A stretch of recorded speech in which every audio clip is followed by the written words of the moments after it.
I mean, I became a doctor and I've been able to use everything that I've learned so successfully with my own family and horses and friends and clients. But I feel that everyone can learn enough to be responsible as well. I feel that we've given away a lot of our power to institutions and other people.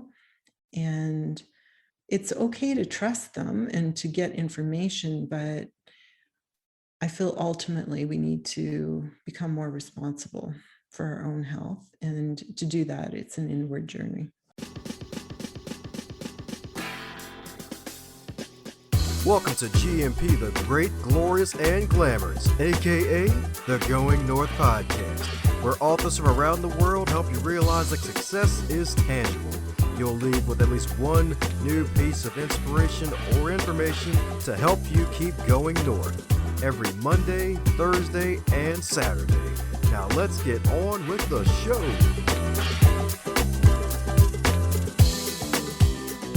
And today on the Highlight Reel Builder for Authors, known as the GMP, that's right, the Going North Podcast, the Great, Glorious, and Glamorous. It's another super special, awesome episode, and in the words of one of my favorite video game characters of all time, Big Smoke, it's time to return the favor, baby. That's right, because it's a host-to-host special, because today's guest in particular, my goodness, this is a lady with many talents and so much darn experience. My goodness, she's probably got enough experience and wisdom to fill up a whole freaking book of Proverbs. And she's actually got a book of her own now, so she's now officially into the business of immortality, because this super special, awesome author right here has always held the belief that we are more than meets the eye. That's right, folks. Even if you have 5 eyes, you are more than meets the eye, folks.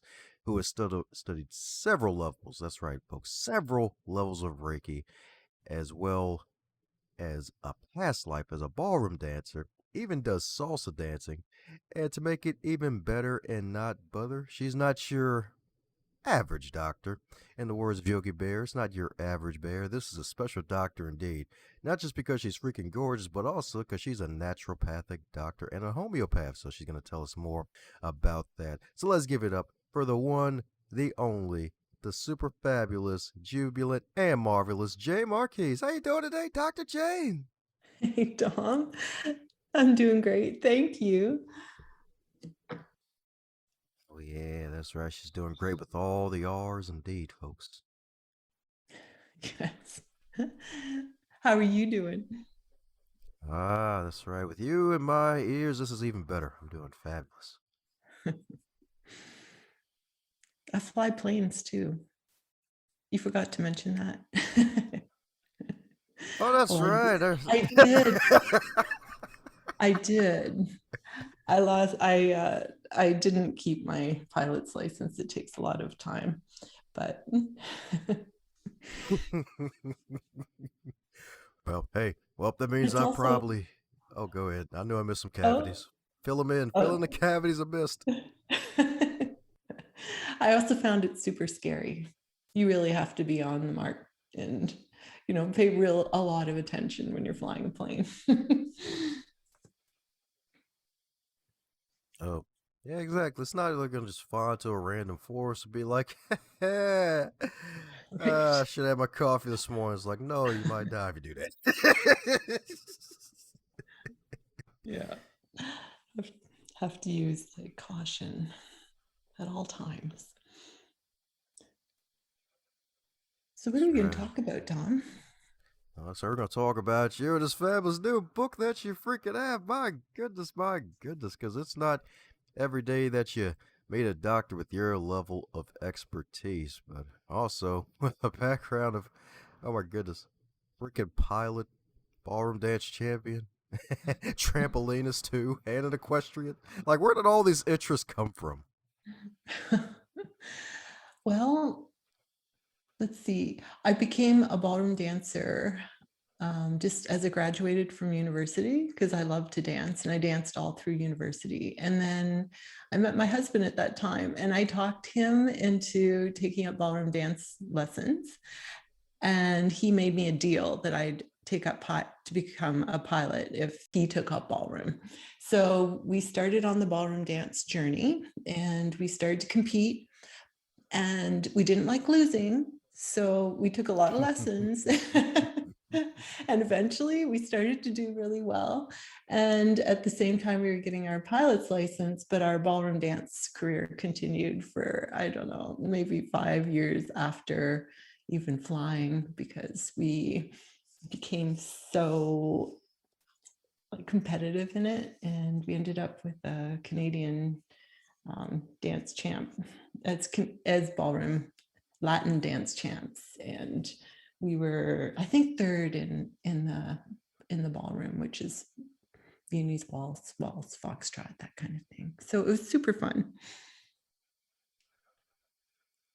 And That's then, right.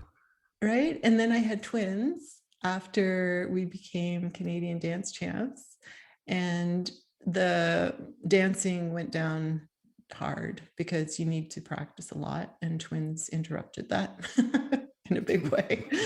So I remember when they were about 3 or 4, I started to do trampoline with them in the backyard, and I thought, oh, this is something I could take up, because I loved, I loved doing the routines. So I got involved in a trampoline club, and I did that for about another 5 years. Loved it. Trampoline is, even rebounding is so good for you. I mean, I remember the first few times I was on a trampoline, when I first got off, I was like, whoa, what was that? Because you felt like every little muscle, everything in your body had been worked out. And it's an incredible exercise. So that's how that happened. And somewhere in there, I became a naturopathic doctor as well. That's a blur. I don't know how.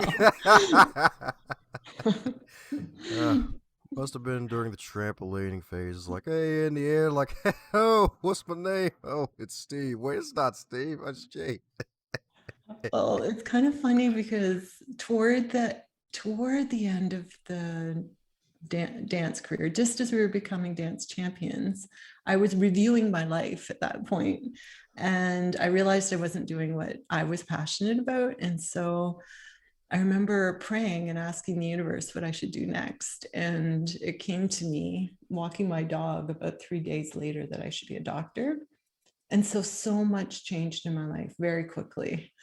I became, just as we were ballroom dance champions, I immediately got pregnant with twins and had decided to become a naturopathic doctor, and was like signed up to do that. So life just changed so radically, so quickly.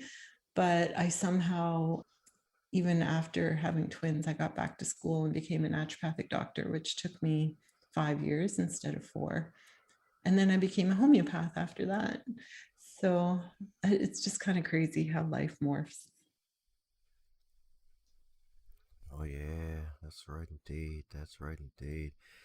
A naturopathic doctor, like, is that basically like a doctor who relies more on nature as opposed to the big pharma, as some folks like to call it? Yeah, it's quite an intense degree, and you basically get trained as a doctor. We learn, pharmacology, pathology, physiology, anatomy. But then we treat with natural medicine, so botanical medicine, acupuncture, not pharmaceuticals, but nutraceuticals instead of pharmaceuticals. And then we learn massage and homeopathy, which became my real passion, because even in my 20s, I was reading Bruce Lipton, and I was really excited and understood the connection the mind has to our health. And homeopathy is one of the modalities we studied as a naturopathic doctor, but it really takes into account the mental emotional state of the person as well as the physical symptoms. So I became really excited about that medicine. And after I became a naturopathic doctor, I went on to be a homeopath. Ah, yeah. That's what I'm talking about indeed. That's what I'm talking about indeed. So my goodness, so instead of going the traditional doctor route, you went to this route. Is there a particular reason why you went that route? Yeah, like even when I first thought of being a doctor, I immediately said to myself, but I never wanted to use pharmaceuticals. I'm not interested in it. Like traditional medicine wasn't something that it interested me. But when I started to look into it and I saw the Canadian College of Naturopathic Medicine and what their philosophy was and what they taught, that's when I got excited and signed up to become a naturopathic doctor. Ah, yeah. That's right. 'Cause if I'm not mistaken, it was all from learning from your grandparents, if I'm not mistaken, right? Well, my mom, so growing up, she treated us mostly with natural medicines, and she had a doctor that was totally into natural medicine. And so she taught me a lot growing up, and I think that was a lot of my start in understanding that philosophy. Ah, interesting. Interesting indeed. That's right. 'Cause if I'm not mistaken, you never actually went to a one of those classic doctors during your teenage years, right? Just relied on the natural remedies. Yeah, like I think, well, I had mono at one point, so I did go to a traditional doctor at that point to get it diagnosed, but pretty rare that we actually went to a doctor. But I was healthy growing up too, and the what I've noticed even with my own children is we've rarely gone to doctors, unless there's been a concussion or something like that. So you can, and that's partly why I wrote my handbook, because when you know even some remedies to help yourself at the very beginning, it rarely amounts to a degree that you have to go to a doctor. So I find cell salts and homeopathy really empowering that way. And it was always my dream to write a book to help other people understand it enough that they could also, do what I had learned as a naturopathic doctor in in a simple way that they could start to use it. And of course, you can always go to a traditional doctor if there's worry about something, being beyond what you can manage, and it's important to get it diagnosed and that kind of thing. But if it's something like, hives, or if you have had a broken bone, or you have a sore throat, or you've been stung by a bee, there's so much you can do if you have, just a kit and some knowledge. And so that's why I wrote my handbook. Ah, yeah. That's right. That's right indeed. So I'm talking about indeed the magical handbook, y'all. That's right. That's right indeed. You ever felt the temptation just to message your kids every now and then? It's like, hey, don't worry, I'm a doctor. If something stupid happens, be like, oh, don't worry. Oh, it's a bruise. Oh, I'm a doctor. I got this. I'm literally a doctor. Yeah, I remind them regularly.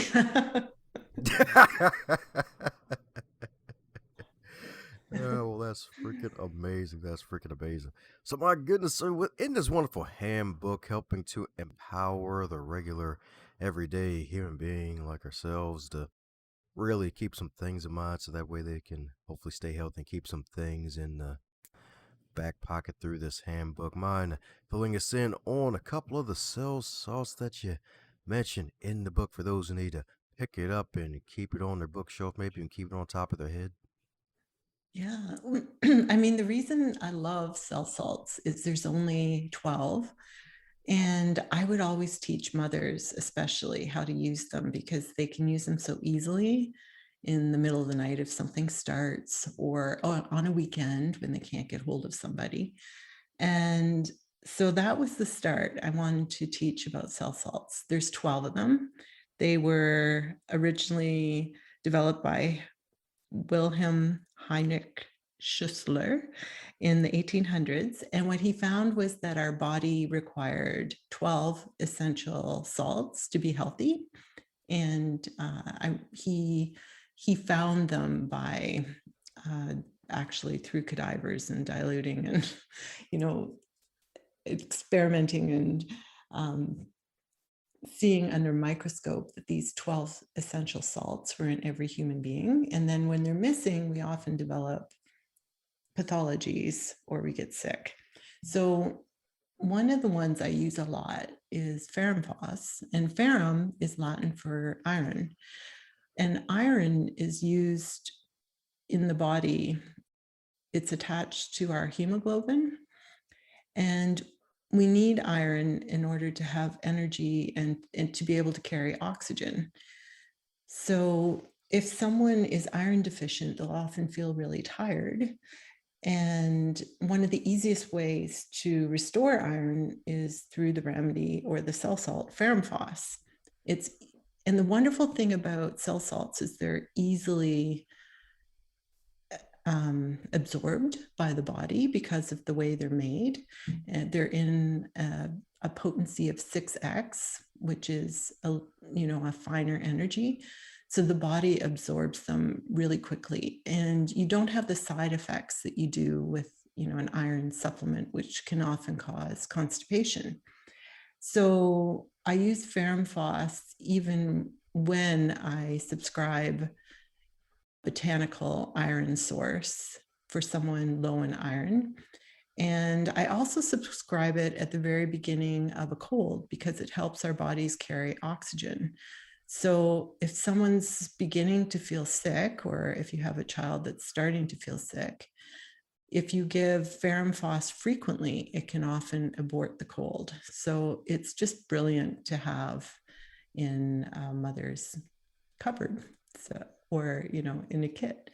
So it's one of the first ones that I teach people about. Oh yeah, definitely for good reason. We got freaking Wonder Woman on the podcast. I'm telling you, that's right. We got freaking Wonder Woman podcast.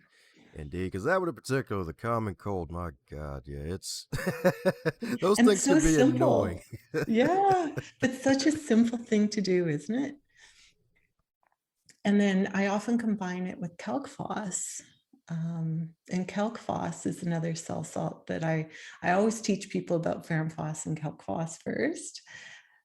And calc phos just helps with vitality, but calc phos has calcium phosphoricum. And so along with vitality, building vitality, if you first feel a cold, it can also help build bones. So it can be used with growing pains or weak bones or that kind of thing. So, to combine ferrum phos and calc phos at the beginning of any cold is super important, but then you can use them for other symptoms.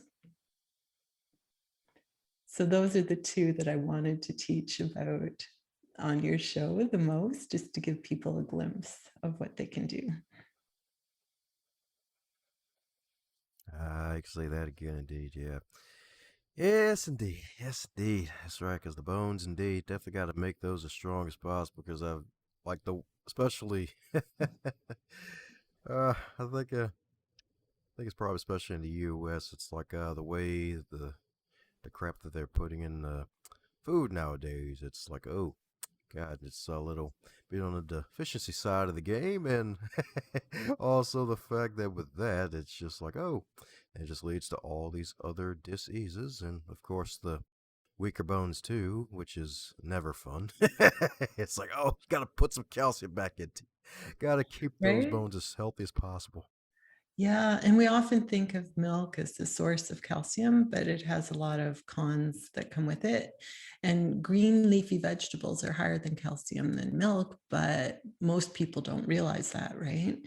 And a lot of us don't get enough green leafy vegetables. So calc phos is just a way of supplementing it very easily and efficiently. And just you can take it daily, or if you have a cold, you can take it much more often. And there's no side effects or worry about taking too much, which is beautiful. That's what I'm talking about. Sweet. So the more leafy greens you eat, the better your bones will be. Yeah, surprising. And also rebounding, just to throw that in there. It's one of the reasons I love trampoline and why I teach people to rebound, because it builds bone better than any other exercise. So what led to that discovery? Because I remember you mentioning there was a feeling that you had when you first had. It's like, oh, the muscles feel weird. Because when you think of trampoline, it's like, oh yeah, just getting rid of stress. You're really unleashing your inner child, or yeah, base. If well, some of us, like me included, it's never really left, and I don't think it ever left you either. So what led to that discovery? That's why I loved it. It was just fun. And then I realized how it was working, all the connections, even my organs, the connections inside your body, and it flushes the lymph. And then I realized, well, there must be a connection to bone, and there is. NASA scientists or people coming back from outer space actually use rebounding to build bone. And then there's a direct correlation in osteoporosis, that women that rebound can recover from bone loss much quicker than any other exercise. So it just has so much going for it. And it's fun, right? It's actually one of the funnest exercises. I can imagine. I had a trampoline in my backyard when I was a freaking kid. Freaking loved it. Like good times. Freaking most popular kid in the neighborhood for at one point because the only backyard with a trampoline, we all just bounced on it all day. It's freaking fun. Fun on all the Right? buttons. Yeah. And you don't even realize that you're exercising. It's so much fun. Oh yeah, that's right. So with the rebounding, I'm assuming it's just usually bouncing your back on the trampoline, if I'm not mistaken. Well, rebounding's like on a small trampoline, right? It's about 3 to 4 feet. It's, round. You buy them at Walmart. I love a Bellicon because it has rope instead of springs, so it makes no noise. And you can do any exercise on it. You can jog on it. You can do, just jump. You can do it on your back. But yeah, bouncing on your back is really good for the abs. There's just so much you can do. Ah, sweet. So you heard that right, folks. Bounce on your back for better abs, y'all. I'm telling you, that's right. Oh That's yeah, right it's indeed. killer. That's right, especially folks dealing with the COVID fluff on top of everything else. Yeah. I remember when I first started trampoline, just bouncing, like you do bounce on your back, you bounce back onto your back and then onto your feet. And one of the first things I noticed the next morning was I could barely lift my head because the head's pretty heavy, right? And when you're bouncing on your back, you have to hold it up. And we don't work our neck muscles like in normal exercise or everyday life. So that was one of the things I really noticed. Ah, so work that neck. Okay, I got you.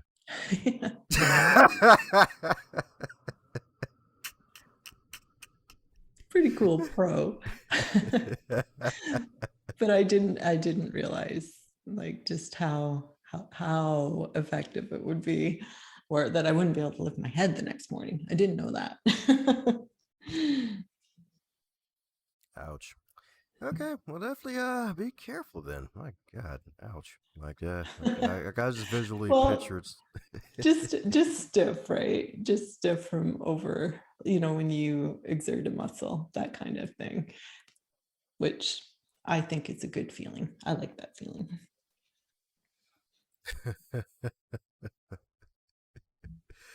uh, PTSD from CrossFit. Okay. Right.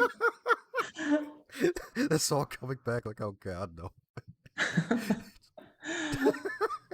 It's like, oh, I gotta drag myself to the car and I'm baptized in sweat. No. Right. Yeah, some of those, yeah, some of them can be so intense. You only last a short period because it's just so intense. Like if you have a rebounder in your backyard or in your office, you can do it anytime, 10 minutes, and then 10 more minutes, you've got 20 minutes. And voila. And if you have Jayne's Empowered Handbook, it's in your cupboard, and then you don't get sick or too sick, or if you break a bone, you know what to do. It's very empowering. I also cover 17 remedies, Dom, homeopathic remedies, which I love. They're just so direct and quick when they have healing. But the thing about homeopathy is you have to match it quite well to the symptoms of the individual, whereas cell salts are a bit more universal. So when you start to treat with homeopathy, it's sometimes, well, when I take a case, I include the mind-body connection, but I included 17 remedies that can be used quite easily and usually will help, from anything from bug bites to bone breaks to colds and flus. Ah, that's what I'm talking about indeed. So you know what that means, right? What does it mean? That means you have to do a book commercial with you bouncing on a trampoline with the book.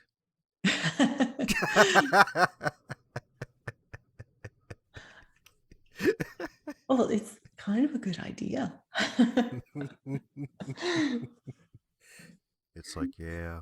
And especially if you have Then like one of those special video effect designers, when you bounce, it's like you bouncing out of one room into another. It's like, hey, get this handbook. It's powered. Empower your mind, empower your health. yeah, you have it all. So did you know there's a remedy called apis, which we were talking about bees before we started, and it's the honeybee. And do you know what you would use it for if in homeopathy? I want to say bee stings, but is it something else? You know what? You're right. It is bee stings and anything that has that kind of swelling and heat. So, even if you've been bit by another insect, or if you have a physical that is similar to what it would feel like if you had a bee bite, then you could use the remedy apis. And it's, my girls would get bit a lot when they were little, and I found it really effective. And I have a horse that gets bit really bad around her eyes sometimes, and her eyes almost close. And I've used apis quite often successfully there too. Ah, that's right. If it's good for humans, it's good for animals, and if it's good for the animals, it's probably good for the humans, especially in this case, indeed. Because I forgot to mention that you were an equestrian at one point, indeed. So my goodness, that's what I'm talking about, folks. That's what I'm talking about. She's a Jayne of all trades. I have 7 horses here. They're like 7 more children.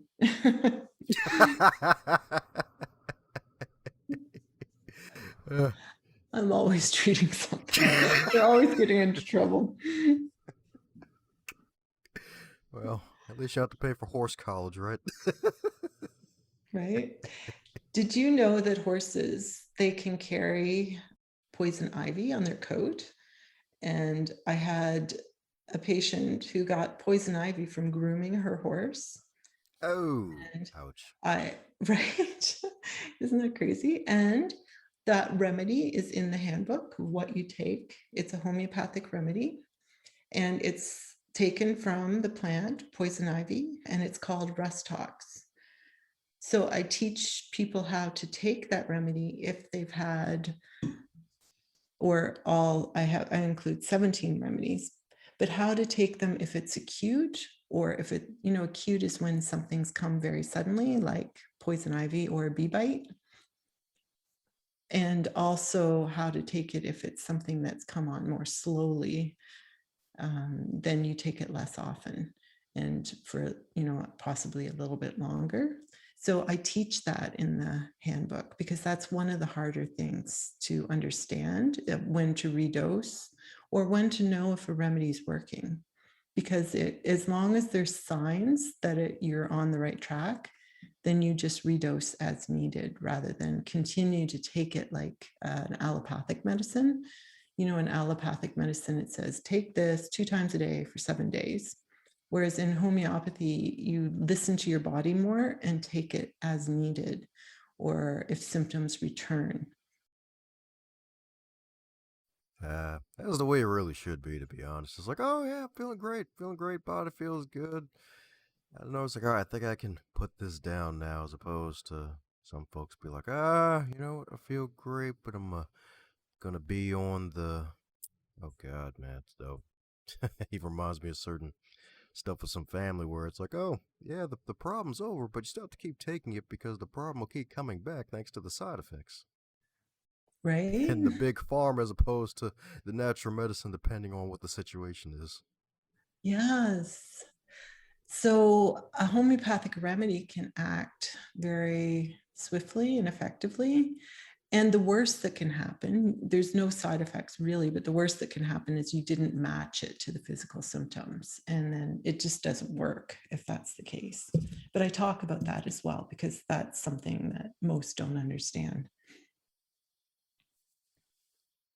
Oh yeah, I could definitely say that again. Indeed, that's right. And you're also into Reiki, and you're also into Helen Brennan's work. So I'm assuming you got some light worker swag going on with your wonderful hands of light, don't you? Yeah, Barbara Brennan was an influence of mine as well. She was a NASA scientist, but when she was young, she could see people's energetic and auric fields. And so she did a book, laying out exactly what they look like, the different light bodies, and how they were affected by what we eat and what we think and drugs and that kind of thing. So she was a big influence for me. And I did study Reiki. I studied it. I became a Reiki master, but I don't use it that much now because I do feel that people need to take on that learning themselves. And again, that's one of the reasons I wrote my handbook. And I'm very aware that if you're doing hands on healing with someone, you have to be very aware of your own state and how we might be affected by things that we can't see if we're not completely aligned and aware. So I don't do it that much now. I feel that people should, do a lot of their own inner work. And that's actually why I started my podcast as well. I think we should all be more responsible for our own healing and the state that we're in, and come to terms with it in an inward way, and then listen and follow the signs for the way that we should approach healing ourselves. Oh yeah, that's right. I could definitely say that again. Indeed, you're my kind of doctor. That's what I'm talking about. Well, doctors should be teachers, right? And I became a doctor, and I've been able to use everything that I've learned so successfully with my own family and courses and friends and clients. But I feel that everyone can learn enough to be responsible as well. I feel that we've given away a lot of our power to institutions and other people. And it's okay to trust them and to get information, but I feel ultimately we need to become more responsible for our own health. And to do that, it's an inward journey. Interesting indeed. Interesting indeed. That's right indeed. It's like, hey, got to be aware of your own state before you can really help others in terms of the Reiki practice or the Reiki skills, which is very interesting. Very interesting indeed. Because I had a couple Reiki practitioners, and I think a couple of Reiki masters too. It's actually kind of interesting hearing that piece of it indeed. So sounds freaking amazing, and it's freaking awesome too. It's like, oh, know thyself, physician, heal thyself first before trying to heal others, right? Yes. And I mean, it's a healing journey within each of us, and discovering the reason that we're here to contribute to this planet is also an inward journey. So it can often begin with, listening to the signs within when we're just anxious or out of sorts, or if there is a physical ailment, usually 90% of the time, there's a mental emotional attachment to it. So if we don't get to that, we're just band-aiding. And that's the reason that I fell in love with homeopathy and became a homeopath as well, because I don't feel true healing can happen until we address those issues. Ah, yeah. That's what I'm talking about, indeed. Definitely got to address those issues, indeed. You can't just put a band aid on a broken knee and be like, all right, you're healed, buddy. All right, you can go out there and trampoline again. Like, hey, wait, that ain't how this works here. That's not how this works. Right? Oh, man. Well, since you're a fellow podcaster, well, in this case, fellow bookcaster, since you're also a published author, what are the three major things you've gained from starting and running a successful podcast? Because you've been cranking out episodes like crazy and you've been consistent with it, which I appreciate and love indeed. As you are. As a, you'll really relate to this, but as a podcaster, I started to empower people so that they would start this inward journey. And then I interview people that have had success and teach that kind of thing. And I find that I learn something from everyone that I interview. They're just incredible people on this planet. And it's like my patients, I find it's a mirror. And so I learn and grow, which when you start out, you're doing it in order to empower others and to help others. But the universe has this, or what I've learned is the universe has this way of giving back in a way that's unexpected. And so that has been incredibly powerful and unexpected. I didn't expect to grow personally from my podcast as much as I have. It's a bit of a fountain of youth, really, and you're inspired big time at least twice a week. So it's quite beautiful. Ah, found the youth. That's what I'm talking about. All right. Never heard fellow say that one before. All righty, cool. That's what I'm talking about. I found the youth. I freaking love it because it's freaking true. Right? That's right. It is, isn't it? That joy and excitement you feel every time. Where could you get that? Yeah, they're in other places. Just have to find them and then avoid some other places. Right? It's like finding the happy part of Twitter. AKA hashtag writing community. Just stay in that part of it, you'll be fine. Avoid the rest of the dumpster fire. That's all. Easy enough. Oh, man. So I'm talking about a fountain of youth indeed. My goodness, that means it's a well, then again, it is a freaking powerful show because there's so many great episodes. And not just the one from yours truly, but also so many freaking great episodes and more to come indeed. So, since this is far from your first rodeo on the guest side of the game on the microphone, is there a question that you wish you would have received more often? Well, homeopathy has been so misunderstood that I even have friends that say to me, they interchange the two naturopathic doctor and homeopath on a regular basis. And I'm constantly trying to, or constantly differentiating between the two. And they can be confusing, right? So I guess just to have curiosity in what is homeopathy compared to naturopathic medicine. That's a big one that I struggle with on a daily basis. Ah, so why the struggle? Is it because folks don't know what the heck it means? Or is it something totally different? Well, yeah, they're two totally different things. So as a naturopathic doctor, I study botanical medicine, acupuncture, nutraceuticals, massage, and homeopathy.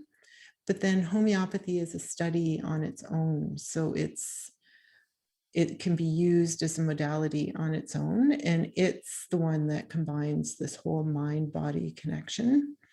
And it's remedies that are created on this planet by nature that are taken in crude form and then reduced with succussion and titration to a point where they're nanoparticles or energetic in form.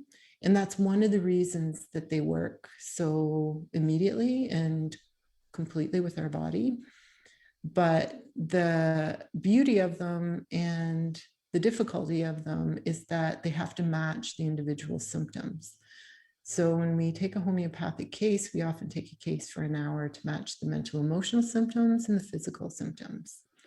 And I think that's where the confusion lies, or when people say it doesn't work, it's because, you know, the remedy hasn't matched the individual. So I just find that big pharma and modern medicine have had a way of downplaying the usefulness and the beauty of homeopathy, mostly because it isn't understood.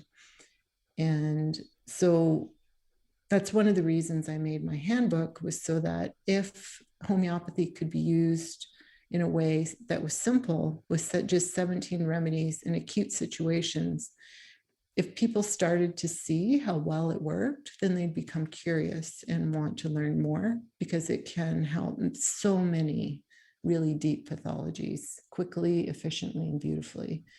And it is an incredible medicine, and I learn more about it all the time, and it's a lifelong learning because it is so intricate and so incredibly powerful. So thanks for asking. My pleasure indeed. My pleasure indeed. It's so true. Folks need to know the difference, because a lot of people may not even know at all, because a lot of folks like the wonderful title of neuropathy and all this other stuff. It's like, oh shoot, for real? Like, wait, natural medicine? Like, there's more out there?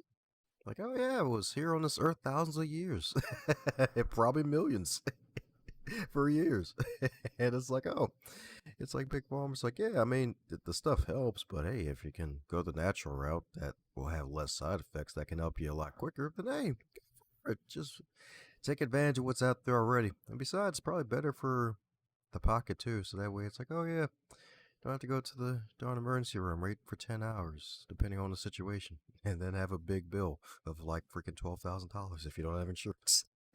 Well, exactly, right? It's possible. It's possible. Like if you have a broken bone, you have to go get it set. But the remedy symphytum can help it heal so much faster, along with calc phos, which strengthens the bone, right?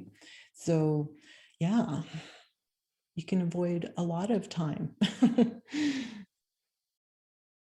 right, indeed. That's right, indeed. And you know, big pharma, I mean, it homeopathy was in natural medicine was huge at the turn of the century, but it's not, you can't patent nature. So when I prescribe a homeopathic remedy, it actually costs the patient $20. And to get a whole vial of each of these 17 remedies costs between $10 and $12 for a vial, which could last maybe 2 years, depending on how often you use it, maybe 10. So there's not the huge amount of money to be made in it, right? So that doesn't drive big business to promote it. And it can also be very healing. So that's another reason it doesn't get promoted. Yep. Yep. The almighty dollar. The dark side of it, anyway. That's right. The dark side of it, indeed. Well, Hmm. got a fun question here that I've been torturing the guests with. Well, maybe torturing is the bad word. How about that? I already said it. Anyways, so since food is medicine, if your wonderful book, your wonderful handbook was a particular food item, what food item would it be? Hmm.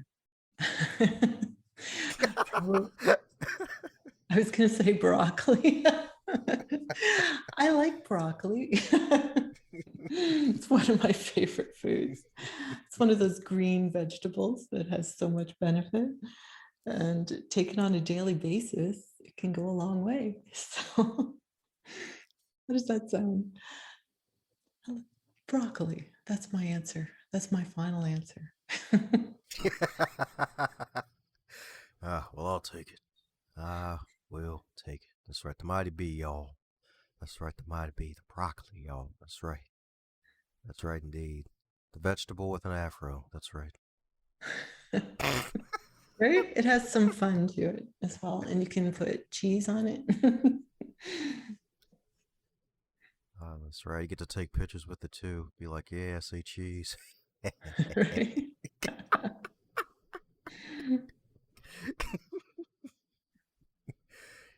Yes, indeed. Yes, indeed. Well, we're coming down to the magical question that every guest gets to receive, and that is if you're to wake up tomorrow and you're 25 again, but this time you're in 2021 with all of your knowledge and experience, what advice would you give to yourself? Oh, wow. I would have told myself when I was a teenager, I went through a really difficult childhood, and right up till the end of high school was really tough. And it seemed like the worst thing in the world, but in truth, it led me to all the knowledge I needed to be who I am today, because it involved meditation and looking deep and looking inside for the answers. And so, yeah, I tell that younger version of myself to just trust and listen to that inner voice. Yeah, that's right. Let's to the inner voice, y'all. That's right. That gut has knowledge, y'all. I'm telling you, the gut has knowledge. It That's sure right. does. Yeah. Yeah, that's right. No matter what shape it's in, if it's in its perfection of 9-pack status or if it's in total blob keg status, it has lots of knowledge. That's right. You can get beyond all that. That's right. That's right. It's like those classic black belt martial artists who are a little extra seasoned. They may have a quote unquote dad bod, but they can still send you flying across the room. That is what the gut is, no matter which state it's in. It has all the wisdom, y'all. That's right. So just grab your belly and be like, hey, look at it. That's right. It's got all this knowledge. Well, before I go any deeper down the rabbit hole with that one, what's the best way for folks to keep in contact with you? I have a website. It's probably the easiest. It's INpowered, IN, poweredhealth.com. And my book is there. And you can go to books and order on Amazon or Frisian Press, which is actually the quickest way to get it. And then everything else I do on there is on there too, including the podcast and how to contact me. Oh, yeah. That's right. Well, there you have it, folks. There you have it, indeed. Check out the wonderful show notes. Head over to Dr. Jayne's website. Check out her podcast, indeed. Some great knowledge on there.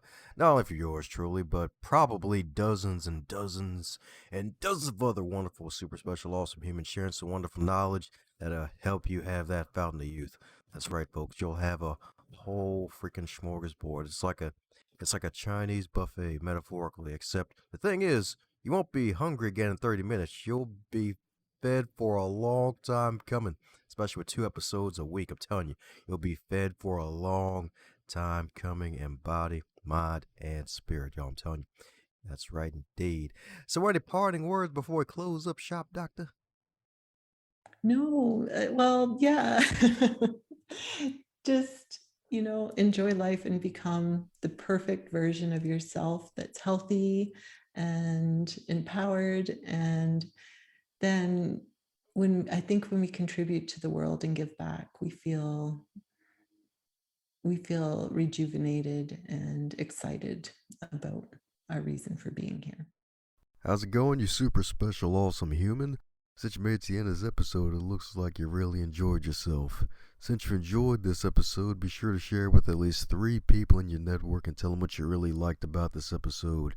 Heck, even shoot myself or the guest an email and let them know what you liked most about this interview so that way they can stay inspired to keep pushing out great work.